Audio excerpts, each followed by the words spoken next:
आदाब दोस्तों। आज का जो हमारा टॉपिक है वो है introduction to community health nursing.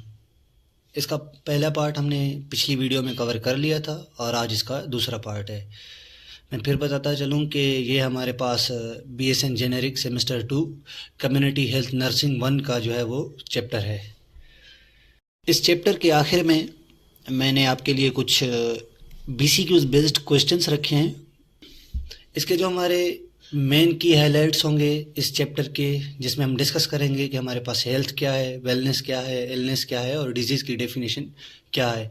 और सबसे अहम हमारे पास आता है कि कम्युनिटी हेल्थ नर्स का कम्युनिटी में कौन कौन सा रोल होता है। तो शुरुआत करते हैं कि हेल्थ की हमारे पास डेफिनेशन क्या है। According to WHO, health is defined as a state of complete physical, mental, social and spiritual wellbeing and not merely the absence of disease. हम हेल्थ उस चीज़ को कहते हैं कि जो हमारे पास एक इंसान कंप्लीट फिजिकल, मेंटल, सोशल और स्पिरिचुअल वेलबींग के साथ हो, ना कि सिर्फ डिजीज़ ना हो। उस इंसान को हम ये कहेंगे कि ये हमारे पास एक कंप्लीट हेल्थ में मौजूद है, ऐसा नहीं होगा। ये चार चीज़ें हमारे पास कंप्लीट एक इंसान में होनी चाहिए। वो फिजिकली, मेंटली, सोशल और स्पिरिचुअल बिल्कुल फिट होना चाहिए, तब हम कहेंगे कि ये हमारे पास एक हेल्दी इंसान है। ये हमारे पास WHO के मुताबिक हेल्थ की डेफिनेशन है। हेल्थ के कुछ कंपोनेंट्स हैं जिसमें हमारे पास बेसिक 3 कंपोनेंट आते हैं कि फिजिकल हेल्थ हमारे पास क्या है, मेंटल क्या है और सोशल क्या है। अच्छा, यहाँ पे हम लोग एक बहुत ही इंपॉर्टेंट चीज़ डिस्कस करते हैं कि हेल्थ और एनवायरनमेंट का आपस में क्या ताल्लुक है।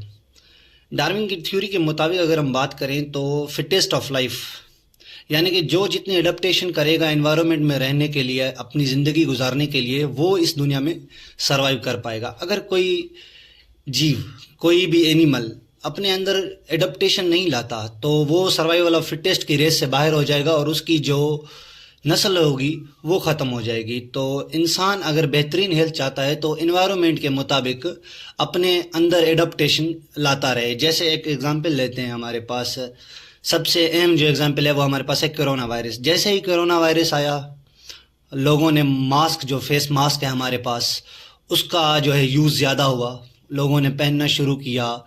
और अभी जैसे हमारे पास फॉग का मौसम चल रहा है लाहौर और जो हमारे पास सेंट्रल पंजाब के रीजन्स हैं वहाँ पे, तो वहाँ पे भी मास्क का भी यूज़ हो रहा है। तो ये हमारे पास क्या है, एडाप्टेशन है।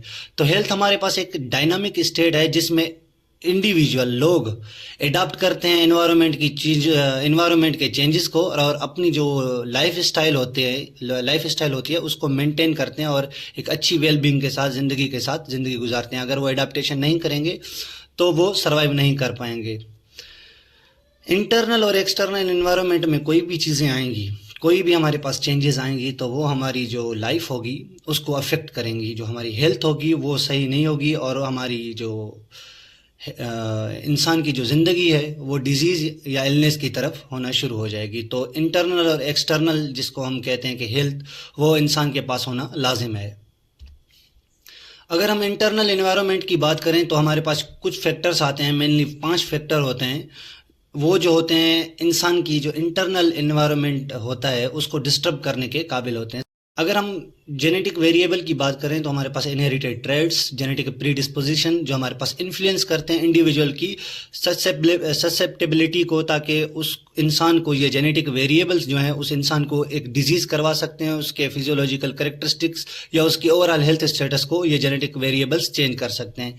साइकोलॉजिकल वेरिएबल्स हमारे पास, जिसमें हमारे पास इमोशनल और मेंटल हेल्थ के फैक्टर्स आ जाते हैं, जैसे कि स्ट्रेस लेवल, कोपिंग मैकेनिज्म और सेल्फ एस्टीम और पर्सनालिटी ट्रेट्स वगैरह। अगर ये इंसान के बेहतरीन होंगे, अगर इंसान में जो है वो कोपिंग मैकेनिज्म अच्छा होगा, वो स्ट्रेस को झेल लेगा, वो सेल्फ एस्टीम बरकरार रखेगा, तो उसकी एक ज़िंदगी जो है वो एक लाइफ जो है वो हेल्थ वो बिल्कुल अच्छी गुजरेगी। अगर इंसान में इन चीज़ों में उसमें अच्छा कोपिंग मैकेनिज्म नहीं है, सेल्फ एस्टीम उसका लो है, स्ट्रेस लेवल बहुत ज़्यादा है, तो ये सारे हमारे पास फैक्टर्स हैं जो इंसान की हेल्थ को डिस्टर्ब करेंगे हमारे पास इंटरनल एनवायरनमेंट को।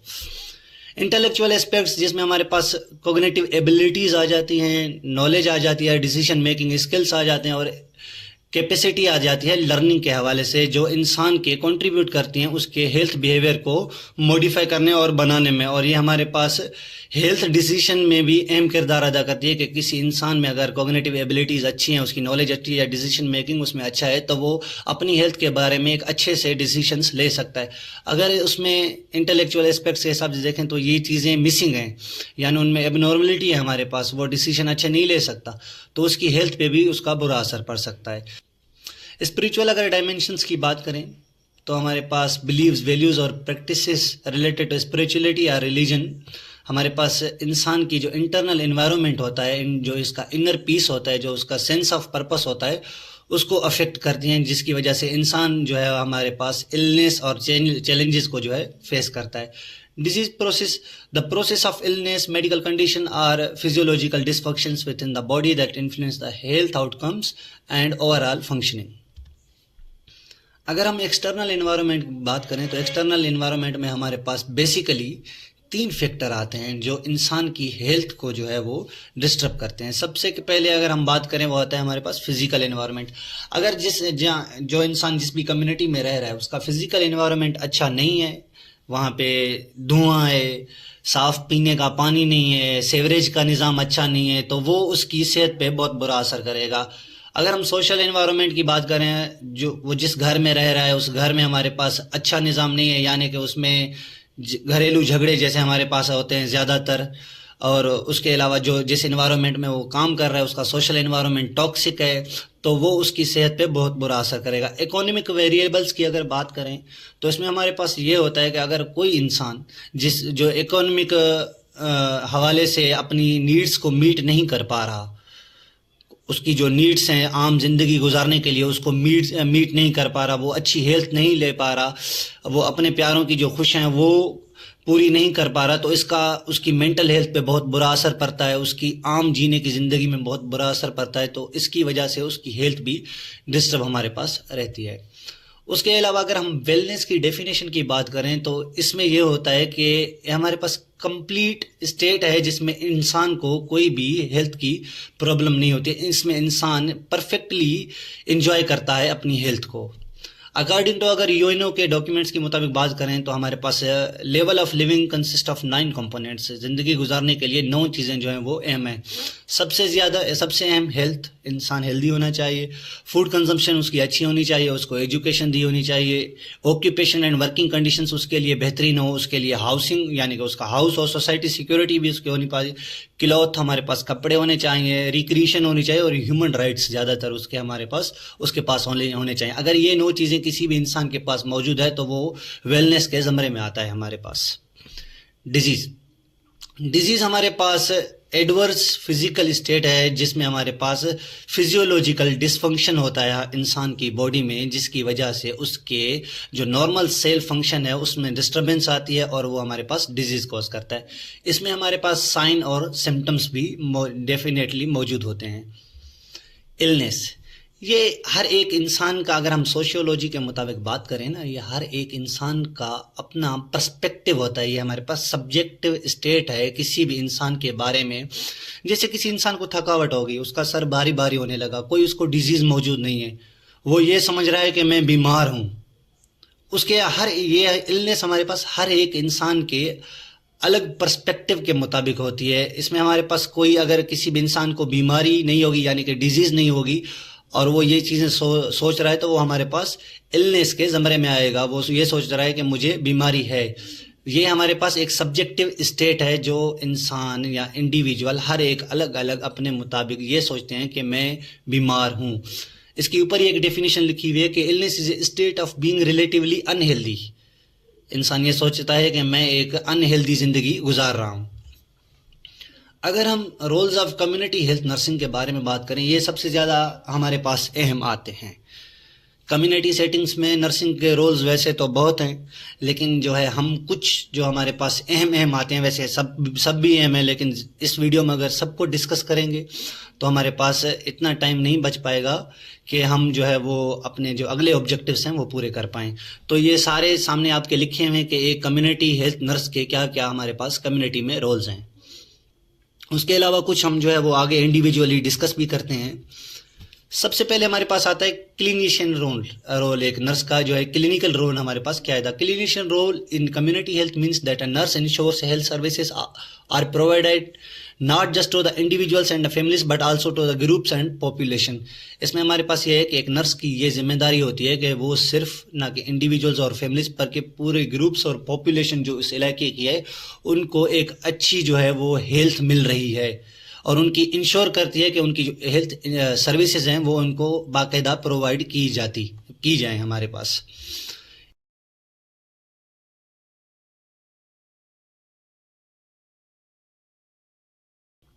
अगर हम एजुकेटर रोल की बात करें तो स्पेशली ये हमारे पास पब्लिक हेल्थ सेक्टर में बहुत ज़्यादा अहम होता है।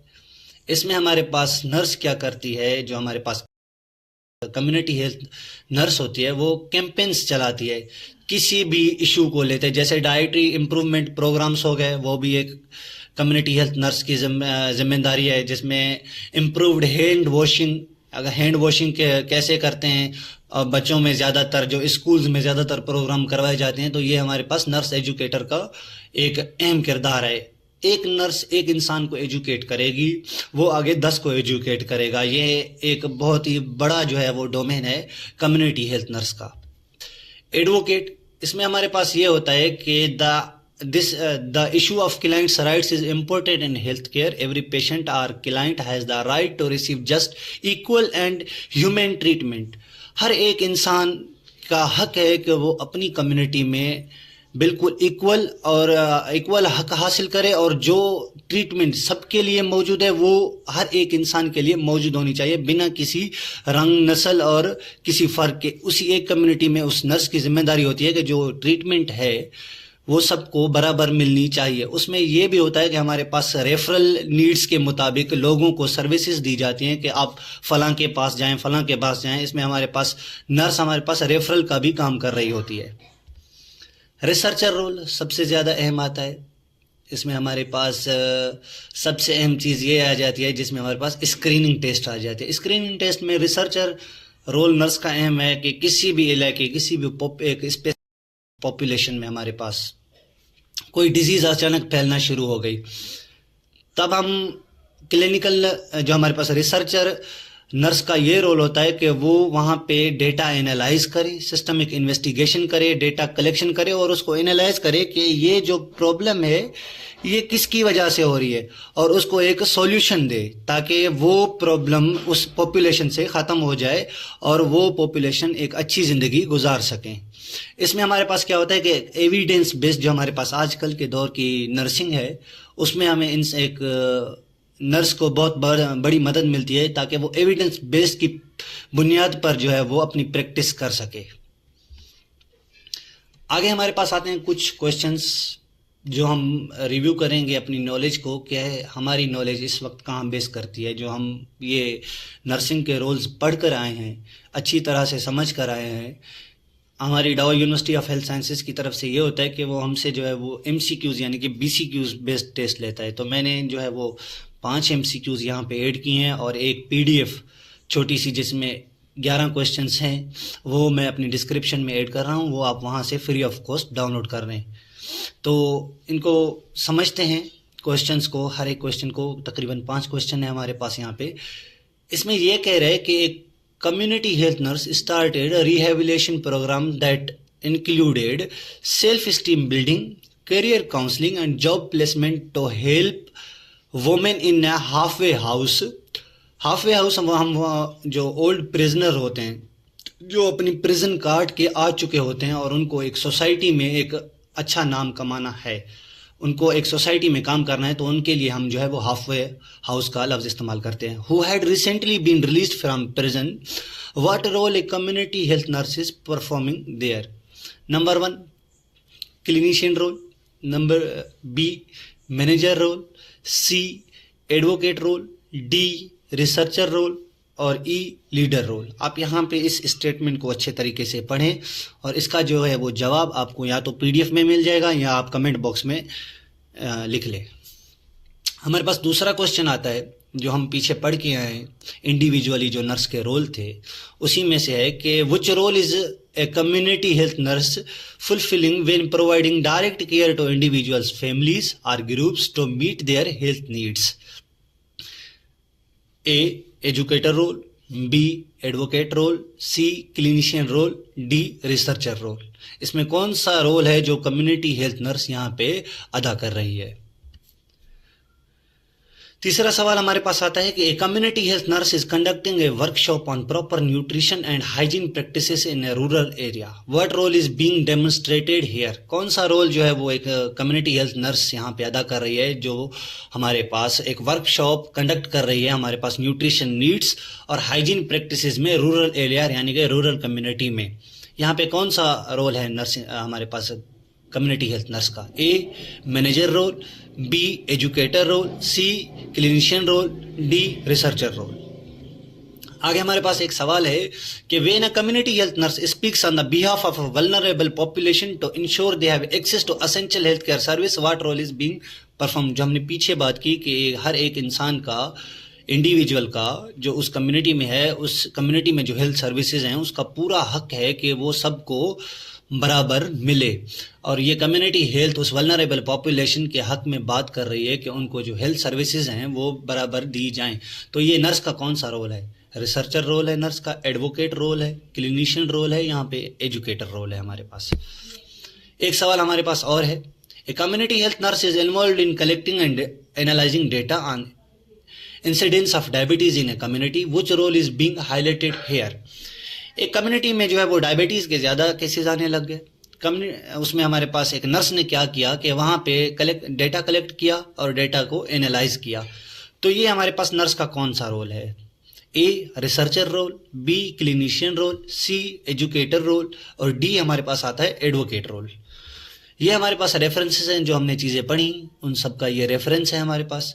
मैं उम्मीद करता हूँ कि आपको ये लेक्चर अच्छे तरीके से समझ आया होगा। अगर आपको कोई भी चीज़ समझ नहीं आई तो मेरी जो पेज की डिस्क्रिप्शन है चैनल की, उसमें मेरी ईमेल लिखी हुई है, आप ईमेल करें और जो चीज़ आपको समझ नहीं आ रही आप बिला झिझक पूछ सकते हैं।